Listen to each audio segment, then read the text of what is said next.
Hi, my name is Eli Ports, and this is my English 1302 final project on my topic of interest, scalping. Now for starters, I'm not talking about actual scalping. I'm talking about the scalping of goods. Scalping is a common practice in which an individual buys a product at face value and resells it on the secondary market, usually increasing the sell price along the way. This video is formatted as an argument against scalping and why those that do it are in the wrong and hurting our present-day market as a whole. But first, before we get into the dangers of scalping, I want to take a moment to explain why I'm making this video in the first place. For starters, I have personal experience dealing with scalping and have a lot of vented frustrations that I think others dealing with these same issues should be aware of. Now, I had many ways to do this project, but I chose to make a video because visual representation, in my opinion, is the best way to explain how scalping works. There are also a couple of graphics that I think are good ways to explain my viewpoint as well. Now let's get into it. For starters, scalping exists as one of the many mediums between what we call the secondary market and the primary market. A good primary market example would be someone who is interested in a good, buying it directly from the manufacturer or a partnered retailer. There's no hidden in between, and the consumer is often buying the product brand new. Now, an example of the secondary market would take place, however, if that primary market consumer were to turn around and sell, for instance, that new car they just got for any given price that's not what the manufacturer suggested, the acronym for that being MSRP. Usually, these interactions are perfectly fine.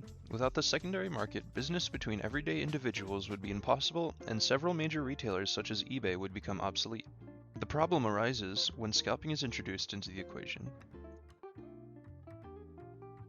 Because scalpers are buying the larger quantity of stock and reselling it for a higher value, it means that many people are forced to buy through scalpers. This inherently gives them almost complete control over retail price, which eventually discourages consumers from buying the product at all. As an example, graphics cards for computers are a highly scalped item right now. Take the NVIDIA 3060 Ti for example. Its MSRP currently is about $400. However, when you go online with the intent of buying one, you will quickly notice that every website that has that price available are all out of stock. This makes it so that your only buying options are from third-party websites that are selling these graphics cards at a price of around $800, sometimes in an upwards of $1,000.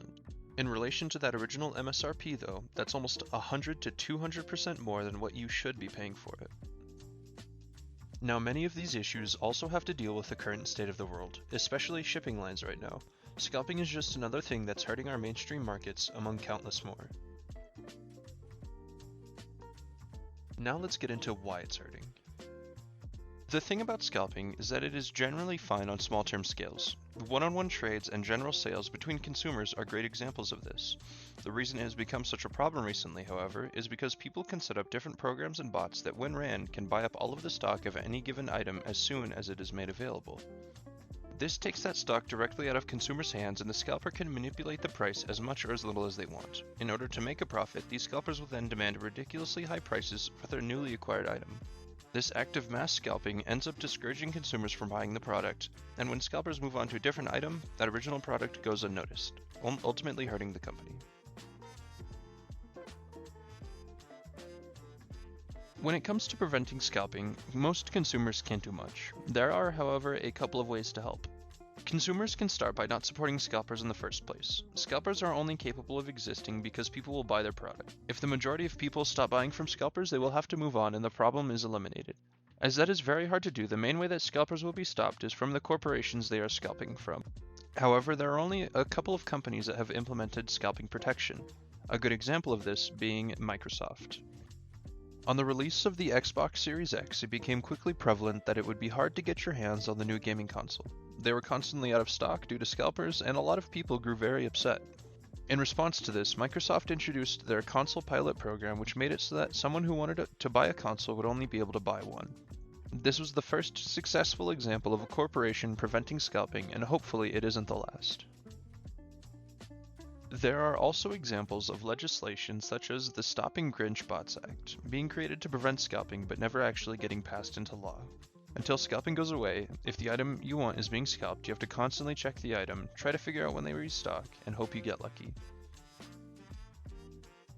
And that's the end of the video. Thanks for watching, don't forget to like and subscribe, and thank you for listening to my viewpoint on scalping.